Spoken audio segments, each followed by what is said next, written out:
right, we are continuing on to part 2 of Integers and Their Opposites quiz review. So Miss Chance and her husband went scuba diving in the Bahamas on spring break. She dove down 20 feet and Mr. Chance is below her. Which integer could be Mr. Chan's elevation? So what I like to do for these is I like to draw a picture, right? We're saying that the surface of the water we're going to assume is 0 feet in elevation, okay, sea level. And Miss Chance, she's dove down, we'll say she's right here, and she is at, they said, 20 feet. So she's down there, she's negative 20 feet. Okay, because remember, elevation we can say is negative. So her husband, out of these options, which one could he be? Well, if he's deeper, if he's below her, then he's going to have a more negative number. So the only one that would work would be negative 22 feet because that is deeper than Miss Chance's elevation. All right, let's take a look at the next one. Mr. Martin, Mr. Owens, and Mr. McCall are racing boats. When Mr. Owen crosses the finish line, Mr. Martin is 3 feet away. So I'm going to draw a little, I like to draw pictures. Here's my flag, here's the finish line, okay? So when Mr. Owens, here's Mr. Owens, I'm going to put an O.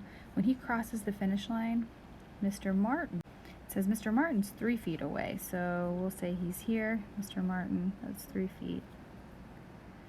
And Mr. McCall is 2.5 feet away from the finish line.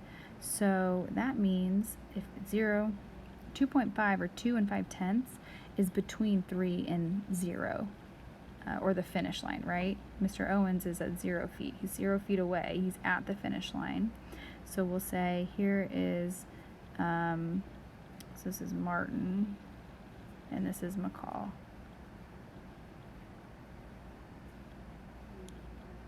Okay, so he's at 2 and 5/10.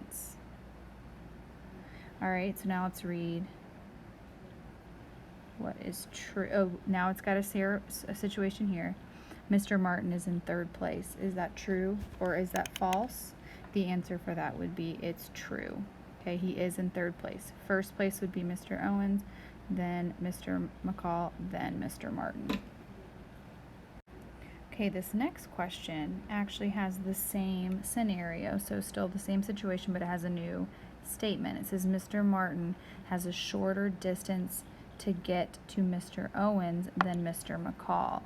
So Mr. Martin has a shorter distance to get to Mr. Owens. That's not true. Mr. Martin's closer to Mr. McCall, so this would be false, right?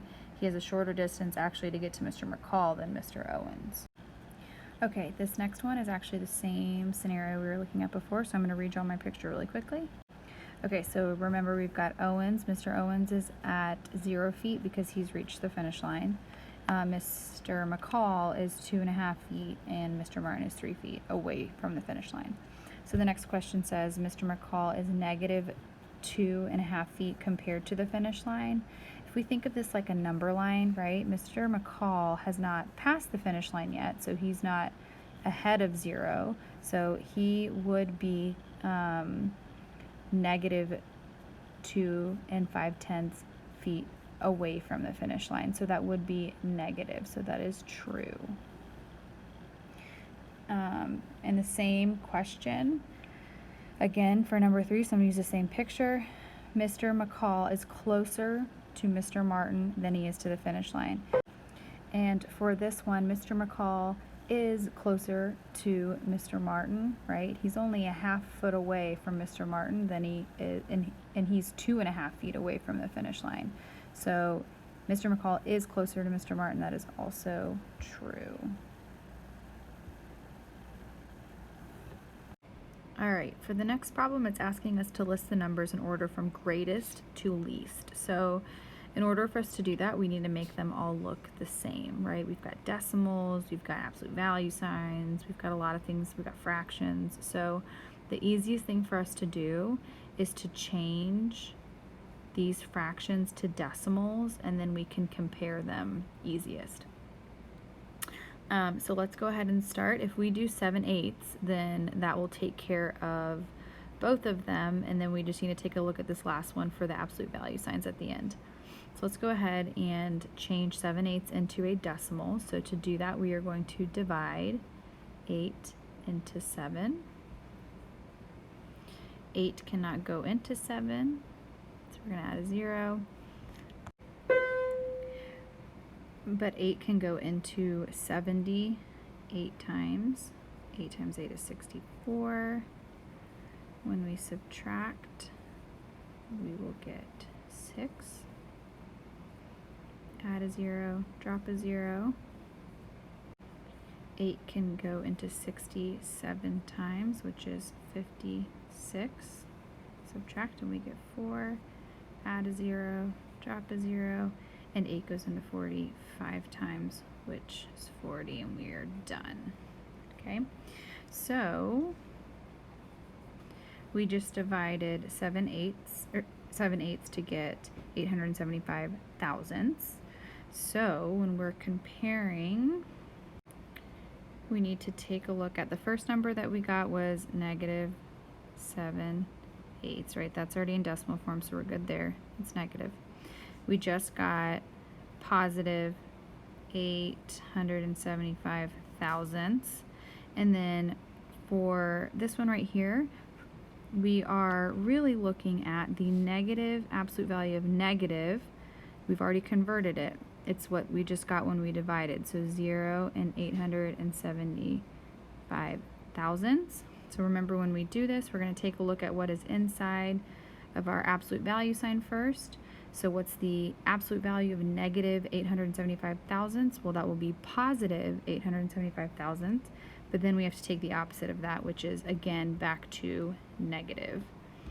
So the last number we're comparing is a negative 875 thousandths.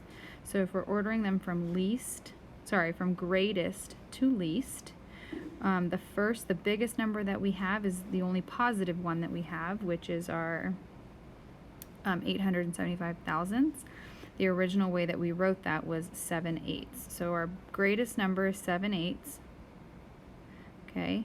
The next biggest number would be the one below it, because it's remember when we're looking at negatives, the one that looks like it has a bigger value actually has a smaller value. So the original way we wrote this one was the negative absolute value of negative 7/8. And then the very last answer, our smallest number, would be our negative 7.8, or 7 8/10. So that would be our last answer right here.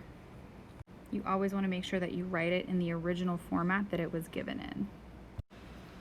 Okay, for this next one, we are going to compare negative 8 and 45 hundredths and negative 44 over 5. So we need to make our fraction right here, negative 44 over 5, into a decimal.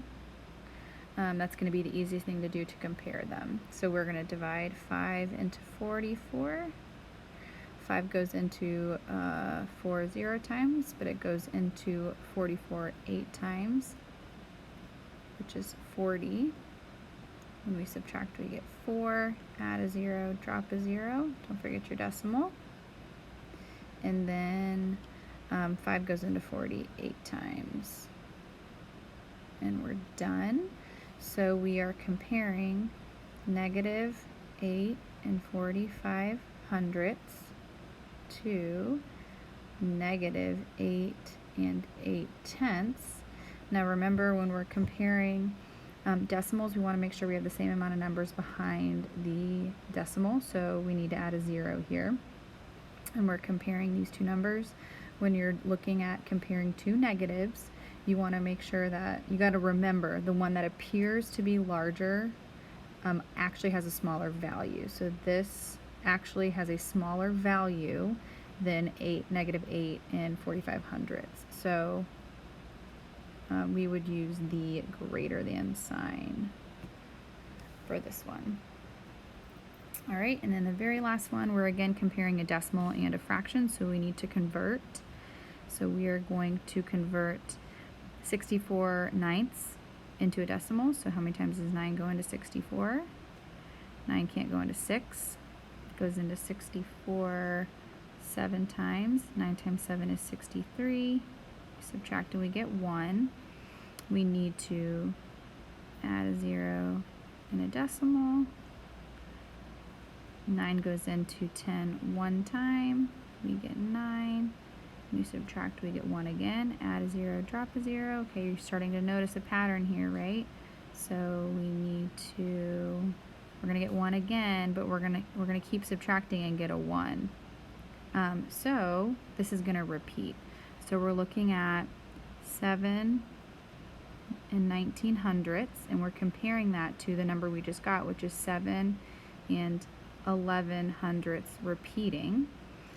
So when we look at these two numbers, we would see that 7 and 1900ths is larger than 7 and 1100ths. So we are again going to be using the greater than sign.